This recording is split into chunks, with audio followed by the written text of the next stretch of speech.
The widow's plea. The war was over. Captain Ethan Voss stood in the center of the ruined city, his boots covered in dust. Smoke still rose from the broken buildings, and the air smelled of burnt metal. The Thraxian Empire had fallen.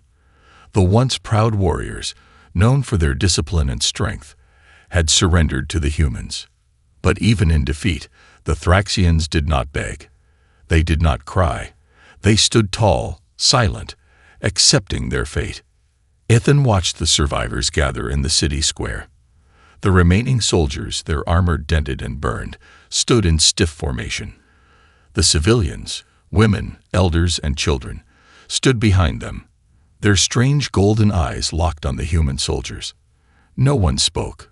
There was no anger, no sadness, only silence. Then, a single figure stepped forward. A woman, dressed in a long warrior's robe, walked through the crowd. She was tall, strong, with dark bronze skin and sharp angular features.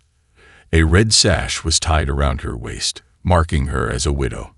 Behind her, 2 children followed, both standing straight, heads high, eyes emotionless. She stopped in front of Ethan. Then, to his shock, she knelt. The crowd gasped. A warrior kneeling before a human. It was unthinkable. Ethan took a step back. "What are you doing?" The woman lifted her head, her golden eyes burning with intensity. Her voice was calm, steady, unyielding. "My children are disciplined. Let me be your loyal wife, human." The silence grew heavier. Even Ethan's soldiers, hardened veterans, stared in confusion. Ethan frowned. "What?" The woman did not blink. She placed her hands on her knees, bowing her head slightly, a sign of submission. "My name is Tyra Thal. My husband died in battle, fighting against your kind. According to Thraxian law, a widow must offer herself to the strongest warrior, or her family will lose honor. You have conquered us. You are now the strongest. My children need a father." Ethan stared at her, then at the 2 children behind her, a boy and a girl, both no older than 10. Their faces were blank, too controlled for children. Their backs were straight, hands at their sides, standing like soldiers. "This is a joke," Ethan muttered. Zyra's expression did not change. "It is not." Ethan shook his head. "Look, I didn't come here to take wives. The war is over. You're free to." "No," she interrupted. "We are not free. Without a father, my children will be taken by the state. They will be raised as warriors, stripped of their names, their past. I will be sent to the labor camps. This is Thraxian law." Ethan clenched his jaw. He had read reports about the Thraxian culture, strict, honor-bound, merciless. Even in peace, they followed their laws without question. Zyra raised her head. "You defeated my people. You defeated my husband. You are strong. I offer myself and my children to you." Ethan glanced at his men. Some looked uneasy, others curious. The Thraxian crowd was watching, waiting. They showed no emotion, but their eyes burned with expectation. Ethan sighed. "I don't want this." Zyra's golden eyes narrowed slightly. "It does not matter what you want. It is law. If you refuse, my children will be taken. I will be sent away." Ethan looked at the 2 silent children. They had not moved, not even flinched. Were they scared, or just trained to hide it? "This isn't right," Ethan muttered. Zyra tilted her head. "Thraxian law is not right or wrong. It simply is." Ethan ran a hand through his short, dark hair. This was insane. He had fought a war, led men into battle, seen death and destruction. But this, a widow offering herself and her children like a prize. He turned back to her. "You really want this?" "I do not want. I obey." Ethan exhaled slowly. He could feel hundreds of eyes watching him. If he refused, what would happen? The Thraxians followed their laws like machines. If he rejected Zyra, she would suffer. Her children would be taken. She wasn't begging. She was stating a fact. And the worst part, her children believed it. They stood there, waiting. No tears, no fear, just obedience. Ethan clenched his fists. Damn it. He wasn't a hero. He wasn't a savior. But he couldn't just walk away. The silence stretched. The air was heavy. Finally, Ethan spoke. If I accept, what happens next? Zyra lifted her chin. Then you must prove your strength. Ethan's eyes narrowed. Prove? How? She stood up and turned to the crowd. A warrior must be tested. The ritual demands a battle. If you win, you claim my family. If you lose, I must offer myself to another. The crowd shifted. The challenge had been declared. Ethan sighed again. This just kept getting worse. He looked at Sarah's two silent children, then at the waiting Thraxian warriors. A fight was coming. And if he lost, Zyra would kneel before someone else. A mother's duty. Ethan Voss had seen many things in war. He had seen soldiers fight to their last breath, seen cities burn, seen enemies who refused to surrender even when death was certain. But he had never seen something like this. A woman, a warrior, kneeling before him, offering herself and her children as if they were part of some ancient contract. He could still hear her words echo in his mind. My children are disciplined. Let me be your loyal wife, human. It didn't make sense. Yet, as Ethan looked at Zyra Thal, her back straight, her golden eyes unblinking, he realized something. She wasn't begging. She wasn't desperate. She was simply following a rule. A culture of discipline. The city square remained silent. Hundreds of Thraxians watched with rigid discipline, waiting for Ethan's answer. The human soldiers behind him shifted uneasily, whispering among themselves. Ethan clenched his jaw and looked down at Zyra. Stand up. She did as commanded, moving with grace and precision. Behind her, the two children mirrored her actions. Not a single wasted movement. No hesitation. Ethan exhaled sharply. I don't understand your laws, but I don't take people as property. Zyra's expression didn't change. This is not property. This is duty. Ethan folded his arms. You're saying if I don't accept, something bad happens to your kids. Zyra nodded once. Without a father, they are considered unclaimed. The state will take them. They will be placed in the warriors' training program. They will be stripped of their names, their past, their identity. Ethan's stomach twisted. They're just kids. They are Thraxian children, Zyra corrected. They will be given new ranks, new designations. They will forget who they were. Ethan glanced at the two children. They remained silent, showing no fear, no sadness, just cold acceptance. That doesn't bother you? He asked them directly. They did not speak.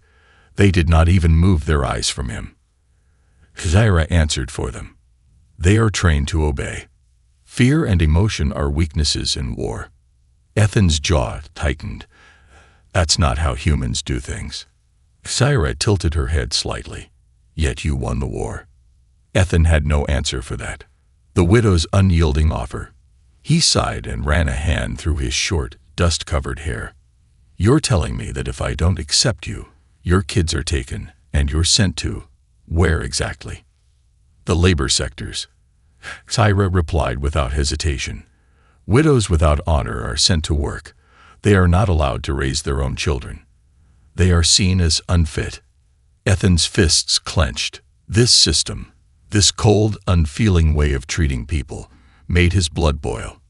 You fought in the war? He asked suddenly. I did. Against us? Yes. Ethan narrowed his eyes. How many of my people did you kill? Zyra's expression remained neutral. Many. Ethan exhaled slowly. And now you want to be my wife. It is the only way to protect my children. Ethan looked at her, trying to see any trace of manipulation, trickery, or desperation. There was none. She was calm. Too calm. You don't care who I am. You don't even know me, he said. I know what you have done, Zyra replied. You defeated us. You ended the war. That is enough. Ethan shook his head. That's not how marriage works, Syra. She tilted her head. Perhaps not for humans, but for Thraxians, love is a weakness. Only discipline matters. Strength matters. Survival matters. Ethan stared at her, feeling the weight of those words. He glanced back at the two silent children standing behind her. They didn't flinch. They didn't beg.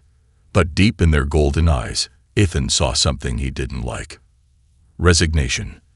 They already expected to be taken. They already accepted their fate. Something in Ethan snapped.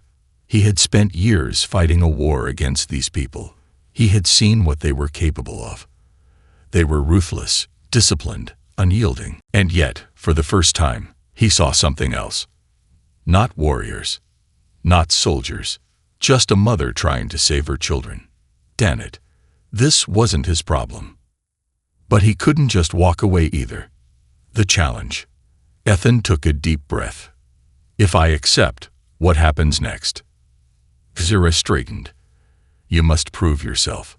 Ethan frowned. Prove? How? A trial of strength, she answered. You must fight a Thraxian warrior.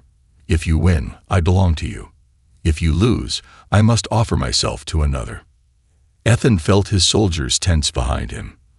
The crowd of Thraxians remained silent, but he could feel their expectation. A fight. Ethan muttered. You people love your rituals, don't you? It is honor. Syra said simply. Ethan sighed, rubbing his temples. This was getting worse by the second. He looked at Syra. She remained calm. He looked at her two children. They remained still. Then he looked at the waiting Thraxian warriors. One of them, a massive alien, stepped forward. He was nearly 7 feet tall, his body covered in dark armor-like scales. His golden eyes burned with intensity. The challenge is accepted, the warrior said. We fight at dawn. Ethan exhaled sharply. So be it. If they wanted a fight, they would get one. Because no one was going to take these kids away. The test of strength. Ethan Voss was no stranger to fights. He had spent years in battle, facing everything from alien war beasts to elite soldiers who could crush a man's skull with their bare hands. But this was different.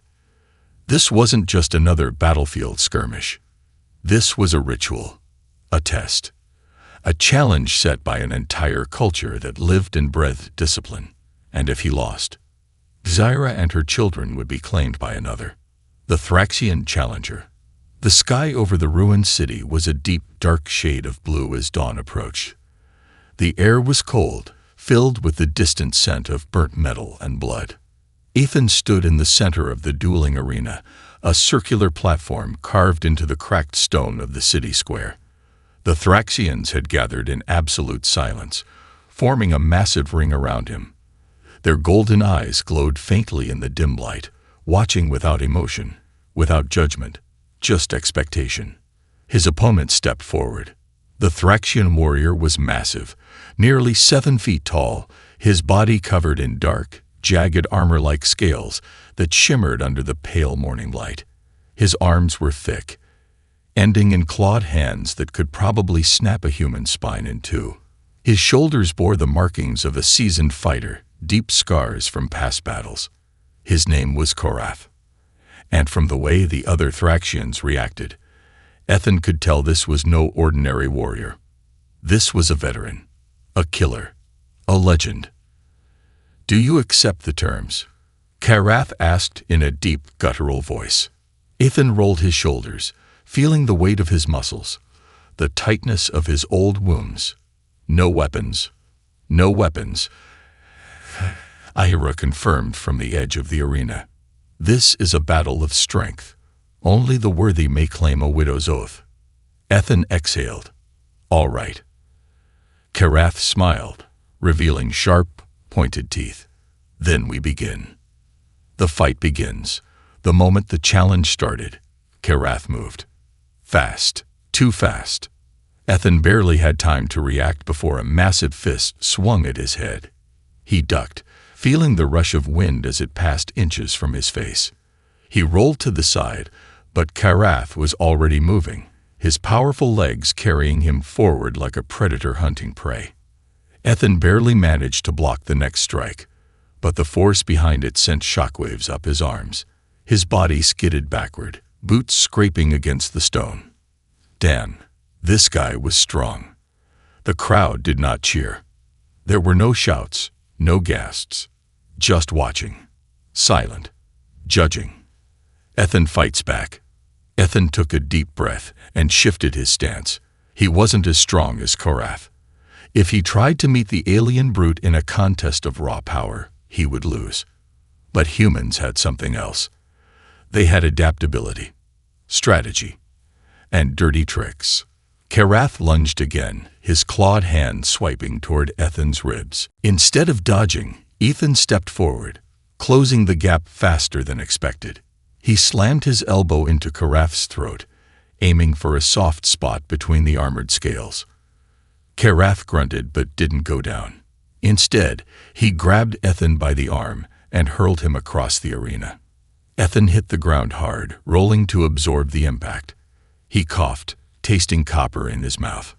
Karath was on him in seconds, bringing down a hammer-like fist, but Ethan twisted at the last second, making the warrior's strike hit solid stone. The ground cracked beneath the force. Ethan used that moment to slam his boot into Karath's knee. The Thraxian stumbled, just for a second, but that was all Ethan needed. The final blow. Ethan lunged upward, driving his fist into the side of Karath's skull with everything he had. The warrior staggered back, shaking his head. For the first time, Karath looked uncertain. Ethan didn't stop. He punched again, and again. A human might have gone down already, but Karath was a warrior bred for war. Even hurt, even stunned, he wasn't finished. With a roar, Karath charged one last time, aiming to end the fight with a final, devastating strike. Ethan saw his chance. At the last possible second, he sidestepped, letting the warrior's momentum carry him forward, off balance. Then Ethan slammed his knee into Karath's face. A crack echoed in the silent arena. Karath collapsed. The crowd remained silent.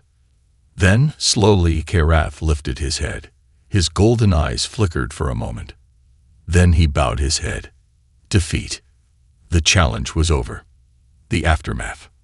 Ethan stood there, panting, bleeding, feeling every bruise and ache in his body. The Thraxians did not speak. Then, as one, they nodded in silent approval. Ethan turned toward Syra. She stood tall, her expression as unreadable as ever. But her children, for the first time, they blinked. Their stiff posture loosened, just slightly. Had they expected him to lose? Zara stepped forward and kneeled once more. "You have proven your strength," she said. "You have claimed us." Ethan exhaled sharply, his fists still clenched. He had won. But he wasn't sure what that meant anymore. Because now he wasn't just a soldier. Now he had a family. The warrior's battle. The taste of blood lingered in Ethan Voss's mouth as he wiped his split lip with the back of his hand. His body ached, bruises forming beneath his skin, but he had won. The Thraxian warrior, Karath, lay motionless on the cracked stone, his chest rising and falling slowly. He was conscious but defeated. The crowd of Thraxians remained still, silent as ever. No cheers, no outrage, just quiet judgment. Ethan had fought in many battles, but never had he been surrounded by an audience so disciplined, so unfeeling, so alien. Then, as if they all shared a single thought, the watching warriors nodded once. Approval. A warrior's acknowledgement. Karath stirred, his heavy body shifting as he pushed himself onto his knees. He raised his head, golden eyes locking onto Ethan's with a fierce intensity. "You are strong," Karath rumbled. His voice was hoarse, but there was no anger, only respect. "I did not expect this from a human." Ethan flexed his sore fingers, still tasting copper in his mouth. You're not the first to underestimate us. Karath gave a slight, almost imperceptible smile. Perhaps not. Then, to Ethan's surprise, Karath pressed a fist to his chest, a Thraxian sign of respect. The widow is yours now, Karath said. The challenge has been answered. The bond is sealed. Ethan barely had time to process those words before Syra stepped forward. She stood between him and Karath, her golden eyes scanning Ethan as if evaluating him all over again. Then she knelt, a warrior bowing to a human. The first time, it had shocked Ethan. Now, after everything, it felt different. This is my vow, Kadira said in a steady voice. By Thraxian law, I am yours. My children are yours. Our strength will be your strength. Our loyalty will be your loyalty. From this day forward, you are no longer just an outsider. You are a claimed warrior of my bloodline. Ethan swallowed. What the hell had he gotten himself into? The children's response. Ethan turned his gaze to Xera's children. The boy and girl, still standing at rigid attention, had not moved since the fight had begun. Their expressions remained blank, but their eyes, those deep golden eyes, were locked onto Ethan. For the first time, Ethan saw something beneath their masks. A flicker of curiosity, a question, left unspoken. They had expected him to lose. They had expected another warrior to claim them. And now they did not know what to expect. Ethan took a slow step toward them. What are your names? For a moment, neither child answered. Then, finally, the boy spoke first. His voice was calm, even, but too emotionless for a child. I am Veilthal. The girl followed, just as steady. I am Sarithal. Ethan crouched slightly to meet their eyes. You don't have to stand like that around me. They did not move. Xera stepped beside him. They do not know anything else, Captain. This is how Thraxian children are raised. Ethan narrowed his eyes. Do they ever play? Xera tilted her head slightly, as if trying to understand the word. They train. They train. They learn battle formations, survival techniques, weapon efficiency. They are disciplined. That is the way of Thraxian children. Ethan looked at them again. Small, silent figures, standing at attention like soldiers. His stomach twisted. They're just kids. Xera didn't blink. They are Thraxian children. For the first time since he had arrived in this ruined city, Ethan felt something heavier than duty pressing on him. Responsibility. The unspoken deal. As the formalities ended, the Thraxians began to disperse, their movements smooth and controlled. No one lingered. No one asked questions. It was as if the ritual was complete, and the matter was now settled. But Ethan's human soldiers weren't so easily convinced. Lieutenant Darrell Briggs, one of his most trusted men, stepped closer. His expression was tense. Captain, Briggs muttered, keeping his voice low. What the hell are you doing? Ethan sighed, his body still sore from the fight. I don't know, Briggs. You just claimed an alien family. Yeah. You realize what this looks like, right? Briggs glanced at Syra, then at the silent children. We just spent years fighting these people. Half the guys back at base lost friends to them. And now you're what? Their husband. Their father. Ethan clenched his jaw. It's not like that. Then what is it like? Ethan looked at Syra again. She stood motionless, waiting, watching. Then at the children, Vale and Seri, who had not said a word since introducing themselves. Then, finally, at the city around them. A broken world. A defeated people. And something inside him shifted. They were given no choice, Ethan said. So I made one for them.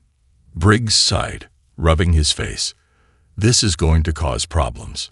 It already has, Ethan muttered. Xera suddenly spoke. You do not have to accept this bond if you feel unworthy.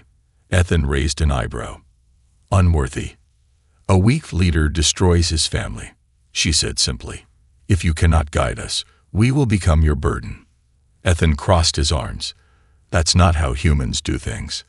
Zara tilted her head. Then teach me, human. For the first time, her voice wavered, just slightly. Ethan noticed it, and he realized something. Zara was not unbreakable. She was disciplined. She was strong. But beneath all that, she was afraid.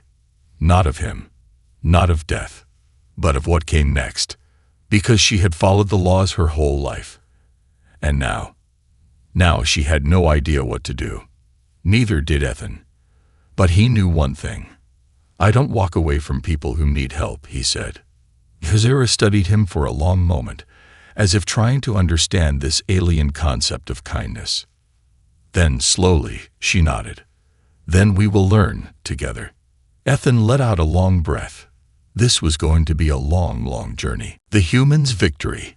The battlefield was silent, but Ethan Voss could still feel the weight of the fight pressing on his body. Every bruise, every aching muscle reminded him that this wasn't just some random brawl.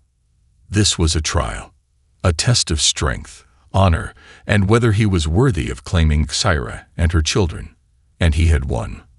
But now, standing in the ruins of a city that once belonged to his enemies, Ethan wasn't sure what victory actually meant. A warrior's farewell. Karaf, the defeated Thraxian warrior, had finally risen to his feet. His golden eyes burned with intensity, but there was no hatred in them. Instead, there was something far more unsettling. Acceptance. He stepped closer to Ethan, towering over him. For a moment, Ethan thought the massive warrior was going to attack him again. Instead, Karaf did something unexpected. He pressed a fist to his chest, a gesture of respect. You fight like no human I have ever faced, Karaf rumbled. You do not just strike with strength. You strike with tactics. That is a warrior's path. Ethan met his gaze. You weren't bad yourself. A flicker of amusement passed over Karaf's face, but it was gone in an instant. He turned his attention to Xyra and her children, who stood motionless, disciplined, waiting. Karaf gave a final nod. May your new warrior teach you things even we could not, he said. Then, without another word, he turned and disappeared into the watching crowd of Thraxians, leaving Ethan to process what had just happened. A strange homecoming. As the sun began to rise over the ruined city, Ethan followed Xyra and her children toward what remained of their home. It wasn't much. A stone dwelling built into the side of a larger war bunker, still standing but damaged from the war. Inside, everything was organized, clean, and painfully empty. Xyra stepped forward, her movements as precise as ever. She turned to Ethan and gestured toward the single unbroken chair in the corner. Sit. Ethan raised an eyebrow. Bossy already, huh? Xyra blinked, as if not understanding the joke. It is custom. The leader of the home takes his seat first. Ethan sighed but sat down anyway. His muscles ached in protest. Xyra nodded and turned to her children. They stood at attention, silent and unblinking, waiting for her next command. Vale. Sorry. You may speak freely now, she said. Ethan frowned. They weren't allowed to speak before. The two children relaxed only slightly, their eyes flicking toward him. Then the boy, Vale, spoke first. You fight well, he said, voice calm and controlled. I did not expect you to win. Ethan exhaled. Well, thanks for the confidence. Sorry, the younger of the two, tilted her head slightly. Will we begin training now? Ethan blinked. Training? Xyra spoke. They must learn your ways now. You are their father. They will follow you, learn from you, become like you. Ethan looked at the two kids, small, serious, disciplined beyond their years, and felt something heavy settle in his chest. They're just kids, he muttered. They don't need training. They need, I don't know, a childhood. Xyra narrowed her eyes slightly. They need discipline. Ethan shook his head. Discipline is fine, but kids need more than that. They need to learn how to be happy. The word seemed foreign to Xyra. Vale and Sari didn't react at all. Ethan sighed. This was going to take time. A widow's promise.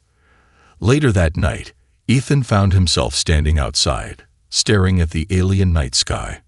Everything felt different now. The war was over, but now he had a new battle, figuring out what to do with this unexpected family. He heard footsteps behind him. Tyler. She stood beside him, arms crossed, golden eyes watching him carefully. You are troubled, she said. Ethan let out a dry chuckle. You think. You do not have to accept us, she said plainly. If this arrangement is a burden, you may refuse it. Ethan shook his head.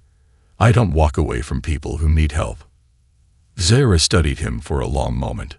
Then you are different from what I expected. Ethan turned to her. And what did you expect? She hesitated, just for a moment.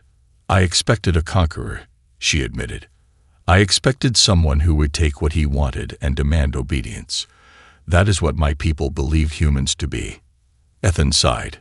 Not all of us are like that. Zyra's golden eyes softened, just slightly. If that is true, she said, then perhaps my children will learn more from you than I thought. Ethan met her gaze. And you. Zyra blinked, her disciplined mask almost slipping. Perhaps, she murmured. I will learn too. For the first time since he had met her, Ethan felt something shift between them. Not duty. Not obligation. Something. More. And for the first time, he realized that this wasn't just about protecting her or the children. This was about building something new. Something that had never been done before. A human family, in the heart of a defeated alien empire. And maybe, just maybe, it could work. The widow's vow. The Thraxian city was eerily quiet under the alien night sky. The war was over, but the scars remained, both in the broken buildings and in the hearts of the people. Inside the stone dwelling, Captain Ethan Voss sat across from Zyra Thal, the widow who had offered herself and her children to him. He still wasn't sure what he had signed up for. Zyra sat with perfect posture, hands resting on her knees. She was no longer in her warrior robes, but even in simpler clothes, she still carried herself with the air of a soldier. The children, Vale and Sari, sat nearby, silent as ever, their backs straight, their eyes watching Ethan with unreadable expressions. Everything about them was controlled, disciplined, unyielding, and it unnerved him.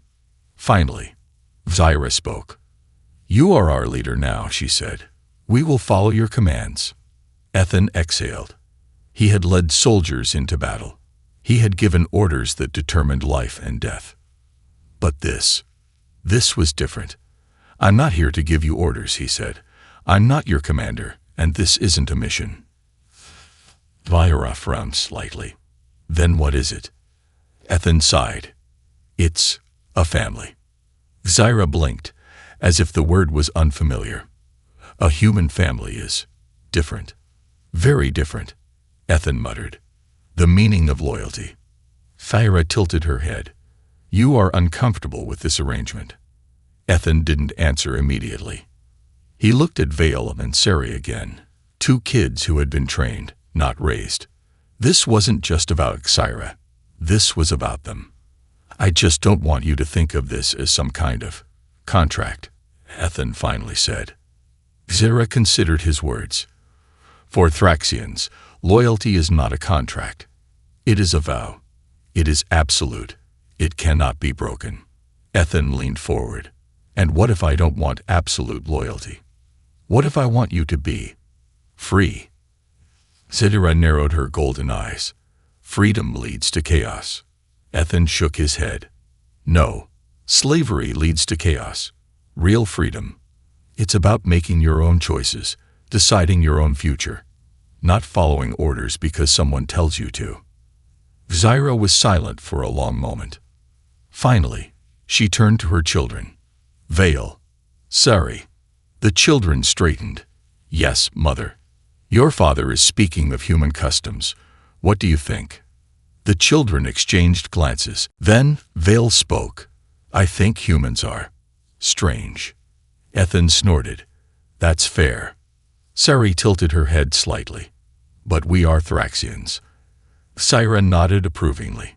"Yes, and we do not question our place." Ethan sighed, rubbing his temples. This was going to take time. But time was something he had now. And so did they. The first meal together. Later that night, Ethan found himself sharing a meal with them, something that felt far more personal than fighting or talking about traditions. Zara prepared the food with quick, efficient movements. Thraxian meals weren't elaborate. They were meant for nutrition, not enjoyment. Ethan watched as she divided the portions with exact precision, making sure each serving was equal in weight. As she placed a plate in front of him, he raised an eyebrow. "You measure food?" Syra nodded. "A warrior's body must receive the correct amount of fuel." Ethan looked at his perfectly portioned plate, then at the children, who had already started eating with disciplined, careful bites. He sighed. "You know, humans don't eat like this," he said. Zara frowned slightly. "You eat incorrectly." Ethan grinned. "No, we just enjoy our food." Zara looked confused. "Food is for survival, not for enjoyment." Ethan grabbed a piece of alien bread, took a bite, and made an exaggerated, satisfied noise. "See, enjoying it." Vale and Sari stared at him like he had just spoken nonsense. Zara shook her head. "Humans are odd creatures." Ethan chuckled. "Yeah, well, you're stuck with one now." For the first time, Zara almost smiled. Almost. An unspoken understanding. Later that night, as the children slept in their designated sleeping quarters, Zara and Ethan sat outside under the alien stars. It was cold, but she didn't seem to notice. "You asked me what I want," she said suddenly. Ethan glanced at her. "Yeah." She looked up at the stars. "I do not know." Ethan didn't respond immediately. Zara had spent her entire life following rules, obeying laws, never questioning anything. Now, for the first time, she was being asked to think for herself. She turned to him. "What do humans want?" Ethan exhaled. "It depends. Some want power. Some want wealth. Some just want to survive." "And you?" Ethan looked at her, his expression thoughtful. "I want to make sure you and your kids don't get crushed under the weight of a world that doesn't care about you." Zara blinked, surprised by his words. "You wish to protect us?" Ethan shrugged. "Someone has to." Zara was silent for a long time. Then, finally, she lowered her head slightly, a sign of acknowledgement, of understanding. "You are different from the humans I'd fought," she admitted. Ethan smirked. "And you're different from the Thraxians I fought." A pause. Then Zara did something he never expected. She reached out and placed her hand over his. It wasn't a romantic gesture. It wasn't a sign of submission. It was something else. A quiet, unspoken promise. "Then I will learn," she said softly. "And I will teach my children to learn too." Ethan met her gaze. And in that moment, for the first time since the war ended, he didn't feel like a soldier anymore. He felt like something more. Something he never thought he would be. A father. A husband. A leader, not of soldiers, but of a family. And maybe, just maybe, that was the most important battle of all. The human family. The days that followed Ethan's victory in the Thraxian ritual were strange. For years, Ethan Voss had lived his life as a soldier, following orders, leading troops, surviving one battle at a time. He never thought he'd find himself in a situation like this. Now, instead of commanding soldiers, he was raising children. Instead of strategizing war, he was teaching an alien woman what it meant to be human. It was not an easy task. Morning rituals and strange adjustments. Ethan woke early. It wasn't a habit he could break. Years of military discipline had conditioned him to wake before dawn. What surprised him was that Syra and the children were already awake. The moment he stepped out of his room, He found Vale and Sari standing perfectly still, waiting. Ethan blinked. Why are you just standing there? Val's voice was calm. You are our leader. We await instructions. Ethan groaned, rubbing his face. You don't need instructions to start your day. Sari tilted her head. What else should we do? Ethan exhaled. I don't know. Play. Be kids. Vale frowned slightly. Play is inefficient. Ethan nearly choked. Sari nodded in agreement. A warrior's time must be used wisely. Ethan sighed. All right. First lesson. You're not warriors. Not right now. You're just kids, and kids need to have fun. The children exchanged a confused glance. Zaira entered the room then, watching the exchange carefully. Fun? She asked. Ethan turned to her. Don't tell me you don't know what that is either. Zaira hesitated.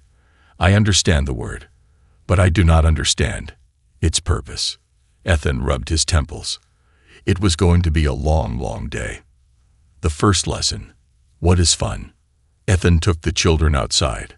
He looked around the ruined city, trying to think of something simple, something easy to teach them that wasn't related to discipline or survival. Then he spotted a small round stone on the ground. Perfect. He picked it up, tossing it lightly in his hand. All right. This is called catch. Vale and Sari watched him like he was performing some kind of advanced combat maneuver. Ethan threw the stone gently toward Sari. She caught it instantly, her reflexes perfect. Ethan grinned. Okay, now throw it back. Sari did exactly that, except she launched it at full strength.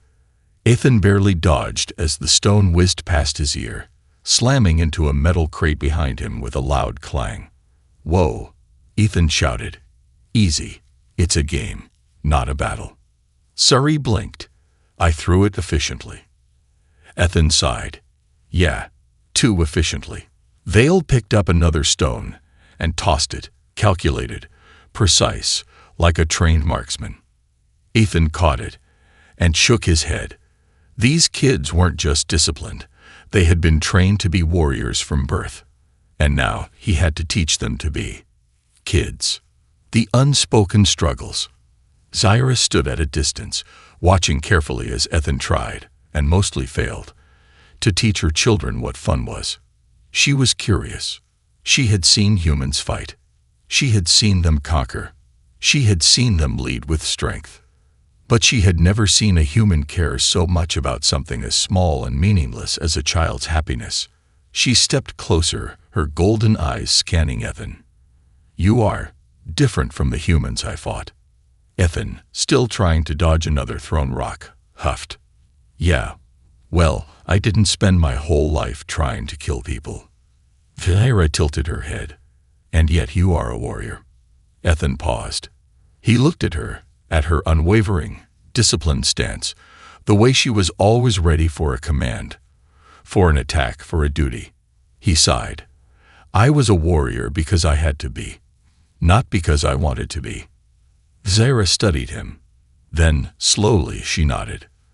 For the first time, she truly understood something about him. The widow learns.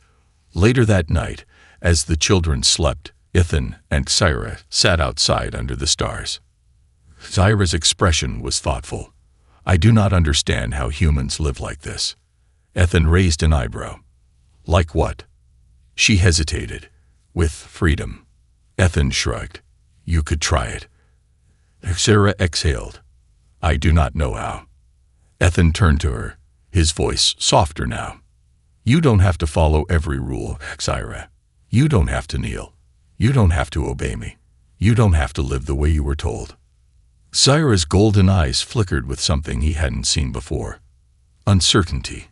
She had always known her purpose. Now she had no idea what came next. What do I do? She finally asked. Ethan smiled. You live. Zaira was silent. Then, very slowly, she nodded. And in that moment, Ethan realized something. This wasn't just about saving them anymore. This was about helping them become something more than what they were trained to be. a real family. A new beginning. Over the next few days, things began to change. Vale and Sari, while still serious and disciplined, started asking questions. Sari laughed for the first time when Ethan told a joke. A small, surprised chuckle, but it was real. Vale started sitting next to Ethan during meals, even when he wasn't given an order to do so. And Tyra. She stopped kneeling. She stopped waiting for commands. She started making choices for herself. And one evening, as Ethan sat watching the sunset, she walked up beside him. This time, she didn't wait for permission. She simply sat down next to him. For the first time, it wasn't duty. It wasn't obligation. It was simply because she wanted to. Ethan smiled. Maybe, just maybe, this would work. Epilogue. The final step. One night, as Ethan tucked the children into their sleeping space, Sari looked up at him. "Father," she said hesitantly. Ethan froze. Vale blinked at her. "You addressed him incorrectly. He is not." "No," Ethan interrupted, his voice quiet. His throat felt tight. He looked at Sari, then at Vale, then at Syra, who stood in the doorway, watching carefully. Ethan swallowed hard. Then, slowly, he nodded. "You can call me that," he said softly. Sari nodded, her small face showing the first hint of a real smile. Vale didn't say anything, but he didn't correct her either. And from the doorway, Syra simply watched. For the first time, her golden eyes softened, and Ethan knew this was no longer a duty. This was home.